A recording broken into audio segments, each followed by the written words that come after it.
প্রথমত আমরা জানতে চাচ্ছি যে আপনি প্রথমে ভক্তি জীবনে বা ইসলামের সাথে কিভাবে যুক্ত হলেন, কখন যুক্ত হলেন? অ্যাকচুয়ালি আমি যখন সিলেট এম ওসমানী মেডিকেল কলেজে পড়তে আসি, ফার্স্ট ইয়ারের পর আমাদের সিলেট এম ওসমানী মেডিকেল কলেজের পাশে রয়েছে আন্তর্জাতিক কৃষ্ণ মহামিত্র সংঘ ইসকন সিলেট শ্রী রাধা মাধব জিউ মন্দির, যুগটিলা মন্দির।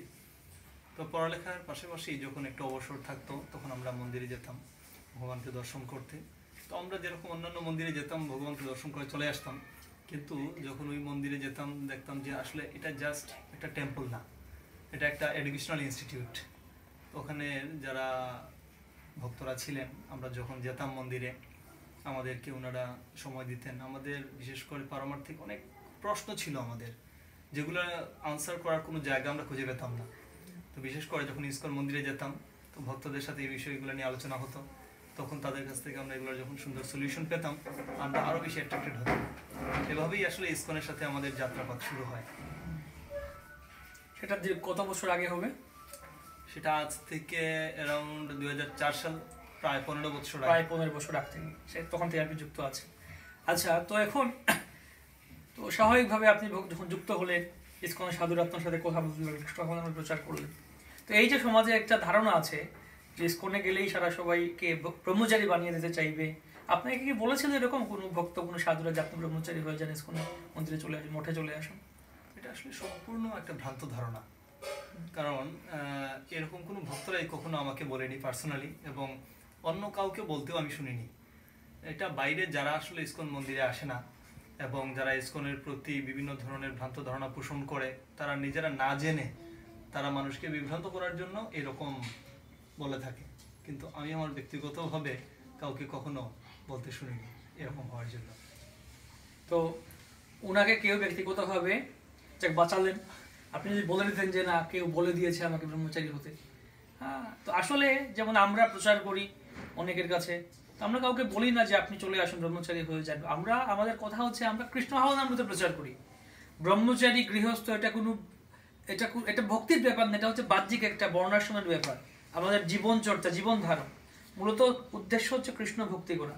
এখন কৃষ্ণ ভক্তি করতে গিয়ে তিনি কোন আশ্রমে থেকে ভক্তি করবেন, ব্রহ্মচারী বা গৃহস্থ, সেটা সেই জীবাত্মার, সেই ব্যক্তির ব্যক্তিগত, তার একান্ত ইচ্ছে, ব্যক্তিগত ব্যাপার, তিনি বিচার করবেন। এটা আমাদের যেটা আছে, আমরা বললাম উভয় দিকেই সুযোগ আছে।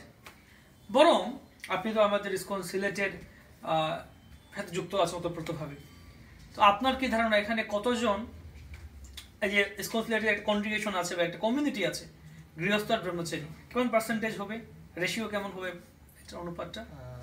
বেশিরভাগই তো গৃহস্থ আশ্রমে আছে, খুব অল্প সংখ্যক এই বিশেষ করে এই ডেডিকেশন বা ব্রহ্মচর্য আশ্রমটা, এটা অনেক পবিত্র একটা আশ্রম, এটা অনেক স্ট্রাগলিং আছে, কিন্তু পার্সেন্টেজ স্বাভাবিকভাবেই এটা গৃহস্থ আশ্রমের তুলনায় অনেক কম।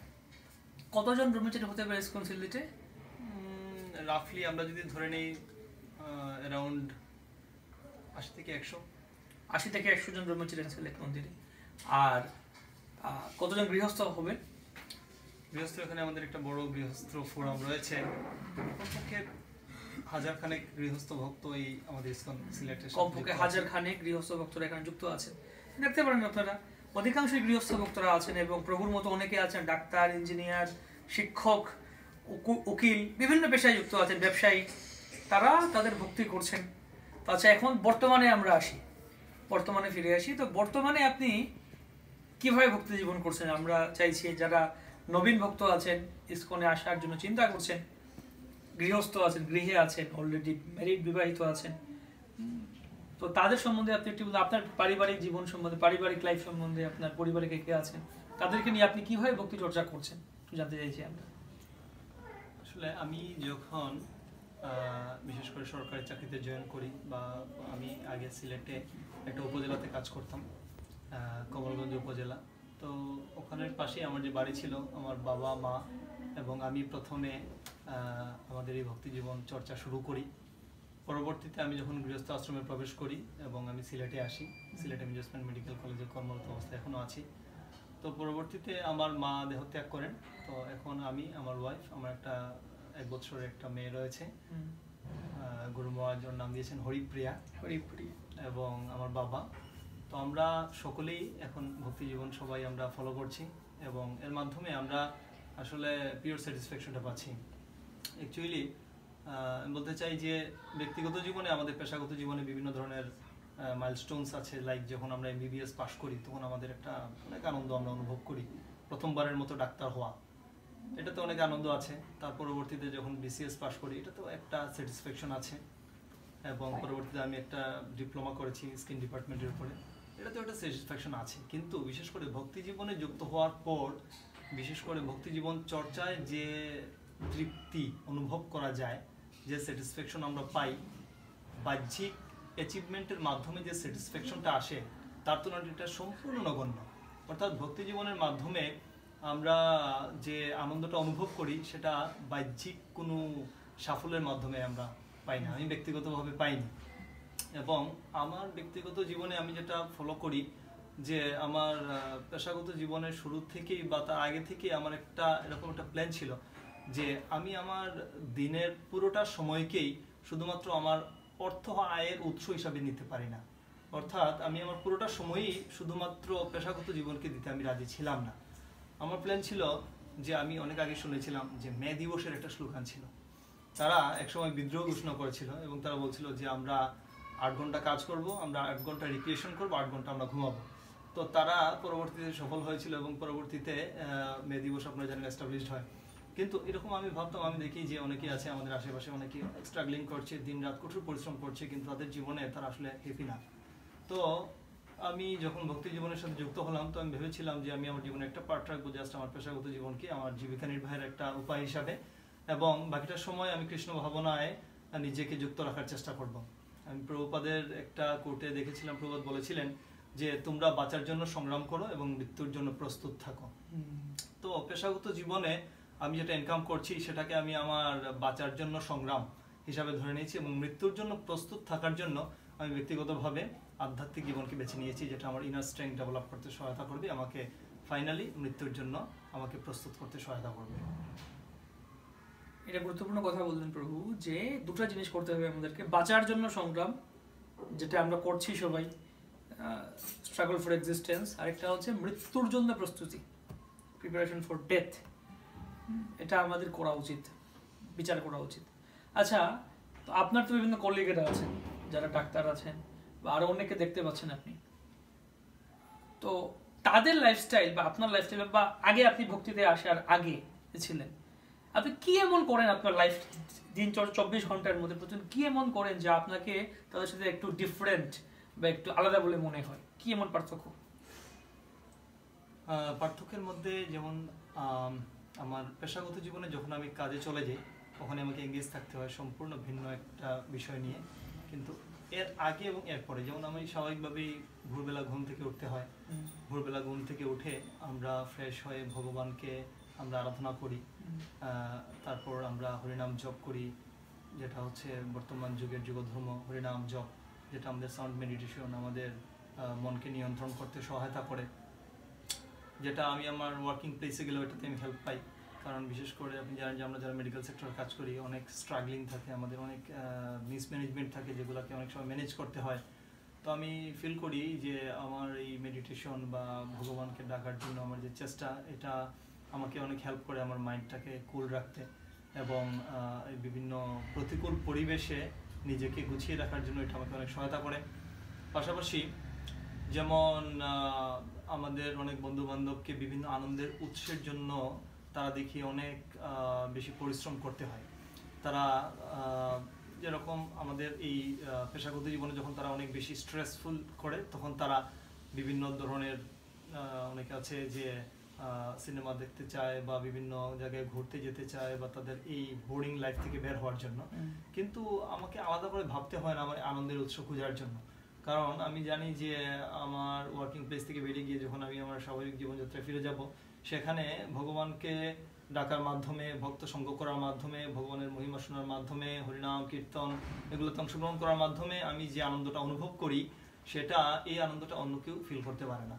এবং প্রসাদ, সুস্বাদু প্রসাদ, হরিনাম সংকীর্তন এগুলোতে যুক্ত থাকার মাধ্যমে আমি যে আনন্দ অনুভব করি সেটা আসলে অন্য কেউ পায় না। যারা যেমন অনেক ধরনের সিনেমা, টেলিভিশন, ফেসবুক, বিভিন্ন এঙ্গেজমেন্ট যেগুলো আসলে আমাদেরকে সত্যিকার অর্থে তৃপ্তি দিতে পারে না, আমার অন্যান্য বন্ধুরা যারা এগুলোর সাথে অনেক বেশি যুক্ত আছে, আমি এগুলো থেকে সম্পূর্ণভাবে মুক্ত আছি। এবং যদিও আমি আগে এগুলোর প্রতি অনেক আসক্তি ছিল, কিন্তু গ্র্যাজুয়ালি যখন আমি ভক্তি জীবনের সাথে যুক্ত থাকার মাধ্যমে ওই বিষয়গুলো থেকে আমি অনেকটা মুক্ত হয়ে গেছি। এবং এখন আনন্দের উৎসের জন্য আমার এত ছড়াছড়ি কোনটা রেখে, বিশেষ করে ভগবানের গ্রন্থ পড়ার মধ্যে এত আনন্দ, ভগবানের লেকচার, আমাদের অনেক প্রভুরা রয়েছেন, মহারাজরা রয়েছেন, ওনাদের লেকচার শোনার মধ্যে এত আনন্দ, আনন্দের উৎসের অভাব নেই। কোনটা রেখে কোনটা ধরবো, এটা এক দিব্য আনন্দ, এটা আসলে বলে বোঝানো মুশকিল। সেটা প্রভুর কাছে যেটা শুনলাম অত্যন্ত সুন্দর জিনিস, উৎসাহ ব্যঞ্জক, যে উনি মেডিকেল স্টুডেন্ট লাইফের ফার্স্ট ইয়ারে যুক্ত হয়েছিলেন ভক্তিতে। তারপর তিনি ভক্তি করে করে, এটা একটা দৃষ্টান্ত কীভাবে তিনি ভক্তি করে সফলতা অর্জন করেছেন জাগতিক জীবনেও। ভগবদ্গীতা ভগবান বলেছেন, ব্যবসায়াত্মিকা বুদ্ধির একে হেয় করুনন্দন, যে যখন ভগবানের ভক্তরা, তারা যেহেতু ভগবানের ভক্তি করছে, তাদের মনোনিবেশটা একেহ, একানিবিষ্ট। আর যারা অভক্ত, তাদের মনটা হচ্ছে বহু শাখা বিশিষ্ট, বিভিন্ন দিকে, টেলিভিশন, ছায়াছবি, এই বন্ধু বান্ধব, বিভিন্ন দিকে তারা এটা বিক্ষিপ্ত। তো যার ফলে ভক্তরা যেহেতু তাদের একীভূত, এক যে কনসেন্ট্রেটেড, তাই তারা যখন যে কাজটা করবে ভালো করে করে। তাই যখন দেখা যায় অন্যান্য ক্ষেত্রে কারো, যেমন পড়াশোনার ক্ষেত্রে, যেমন আমি ব্যক্তিগতভাবে দেখছিলাম, যখন দেখতে গেলে কারো একটা কিছু মনে রাখতে অনেক সময় লাগে, ভক্তরা দেখা যাচ্ছে তারা এসে বলছেন যে না, আমরা বরং দেখা যাচ্ছে ভক্ত হওয়ার পরে, হরিনাম জপ করার পর মনে হচ্ছে যে জিনিসটা আমরা সহজে করতে পারছি। একজন ব্যক্তি বলছেন এরকম, যে আমাদের এরকম মাসেল আছে, বডি মাসেল, এটা এক্সারসাইজ করলে বাড়ে, স্ট্রং হয়। কিভাবে আমাদের মাইন্ডের যে ব্রেইন যেটা আছে টিস্যু, এটা মাসেল নিয়ে যত আমরা এক্সারসাইজ করবো তত এটা বাড়ে, এটা আরো স্ট্রং হয়। কিন্তু তারা এটাকে করছে কি, এই যে টেলিভিশন, আড্ডা, সিনেমা, বন্ধু, বিভিন্ন কিছুর মধ্যে, এখন তো ফেসবুক, ইন্টারনেট, মোবাইল, বিভিন্ন কিছু আসছে, যার ফলে হচ্ছে কি তারা এটাকে বিক্ষিপ্ত করে দিচ্ছে। কিন্তু ভক্তরা যখন হরিনাম করেন, তাদের মনকে মন্ত্র মেডিটেশন, যার ফলে মনটাকে, আশা করি আপনি ডাক্তার, আপনি আশা করি এটা আমাদের সাথে একমত হবেন, এটাতে মন্ত্র মেডিটেশনের মাধ্যমে ভক্তরা বলেন যে এটাকে মাইন্ড কনসেন্ট্রেট করতে সাহায্য করে, যার ফলে যখন এই কাজটা করেন তখন আরো ভালো করে করতে পারেন। যে কাজটা একজন যিনি জব করে না, তার করতে অনেকক্ষণ লাগে, ভক্তরা এটা সহজে করতে পারে। এটা আমার বিভিন্ন ভক্তদের একটা এক্সপিরিয়েন্স, ভক্তিতে আসার পর একটা রিয়েলাইজেশন। তো ভালো লাগলো প্রভু আপনার সাথে কথা বলে আজকে। তো আমরা চাইছিলাম ভক্তদের সাথে পরিচয় করিয়ে দেওয়ার জন্য, সারা সবার সাথে, আপনার যারা উজ্জ্বল ব্যক্তিত্ব আছেন, যারা কৃষ্ণ ভক্তি করছেন। এবং প্রভুপাদ বলেছেন আমাদের রেল লাইন যেরকম আছে, দুটা লাইন আছে, ট্রেনটা চলছে দুটো লাইনের উপরে বসে, একটা লাইন যদি একটু ভেঙে যায় তাহলে অ্যাক্সিডেন্ট হয়ে যাবে। তো দুটো লাইনটা আমাদেরকে মেনটেন করতে হবে। প্রভু যেটা করছেন খুব ভালোভাবে, আদর্শ গৃহস্থ জীবনযাপন করছেন, তার স্ত্রী, কন্যা এবং তার পিতা এবং অন্যান্য পরিবারের সদস্যদেরকে নিয়ে, এবং তার জাগতিক জীবনও আছে, পেশাগত জীবন আছে, এবং ভক্তি জীবনটা আমাদের মূল ফোকাস থাকা উচিত। কৃষ্ণেরও সংসারও করো, ছাড়িও না। তো আপনি শেষ কিছু করে বলতে চান আমাদের দর্শকদের উদ্দেশ্যে? আমি বলতে চাই যে আসলে আমি এখন আদর্শ গৃহস্থ জীবন আসলে অনুসরণ করতে পারছি না, তবে আমি চাই যে প্রভুপাদ যেভাবে সুন্দর গাইডলাইন দিয়ে দিচ্ছেন আমাদের মধ্যে, আমরা সুন্দরভাবে যদি এটা ফলো করতে পারি, তাহলে আমাদের ব্যক্তিগত জীবনে আমরা সফল হব। এবং আমরা আমাদের যে জীবনের যে মূল উদ্দেশ্য, যেটা আমরা আমাদের জীবনের মূল উদ্দেশ্যটা হচ্ছে ভগবানের সাথে আমাদের যে হারানো সম্পর্ক, সেটাকে রিএস্টাবলিশ করা, যেটা শুধুমাত্র আমাদের এই জাগতিক প্রফেশনালিজমের মাধ্যমে আমরা সেটা কখনোই করতে পারবো না। কিন্তু আমরা যদি আমাদের পেশাগত জীবনের পাশাপাশি যদি আমরা প্রভুপাদের নির্দেশিত পন্থা ফলো করি, তাহলে আমাদের গৃহস্থ জীবন, আমাদের পেশাগত জীবন, আমাদের আধ্যাত্মিক জীবন, সব ক্ষেত্রে আমরা সফলতা লাভ করতে পারবো। তো আমি আপনাদের আশীর্বাদ প্রার্থী, আপনাদের কাছে কৃপা চাই, আপনারা সবাই আমার জন্য আশীর্বাদ করবেন, যাতে আমি প্রভুপাদ, গুরু মহারাজ, সমস্ত ভক্তদের গাইডলাইন অনুযায়ী নিজেকে কৃষ্ণ ভাবনায় রাখতে পারি এবং আমার হিউম্যান লাইফ সার্থক করতে পারি। অবশ্যই আমরা সকলের প্রভুর জন্য প্রার্থনা করি, তার সাফল্য আধ্যাত্মিক জাগতিক জীবনে, এবং তার কৃপা প্রার্থনা করছি আমরাও যেন তার প্রদানকে অনুসরণ করে এরকম দৃষ্টান্ত স্থাপন করতে পারি। আর আপনারা এরকম, আমরা চাই, আমরা চেষ্টা করব বিভিন্ন এরকম উজ্জ্বল ব্যক্তিত্ব তাদেরকে নিয়ে আসার জন্য আপনাদের সম্মুখে আলোচনা করার মাধ্যমে, তারা কীভাবে ভক্তি জীবনযাপন করছেন, গৃহস্থ হয়েও গৃহেতে কীভাবে ভক্তি করা যায়। আমরা প্রতিদিন বিভিন্ন বিষয়ে আলোচনা করছি, পারমার্থিক বিষয়। আমাদের সাথে থাকুন ইউটিউবে, ফেসবুকের মাধ্যমে। দৈনিক পরতত্ত্বের কার্যক্রমের সাথে থাকুন। প্রার্থনা করুন আমাদের জন্য। শিল প্রভুপাদ কি জয়।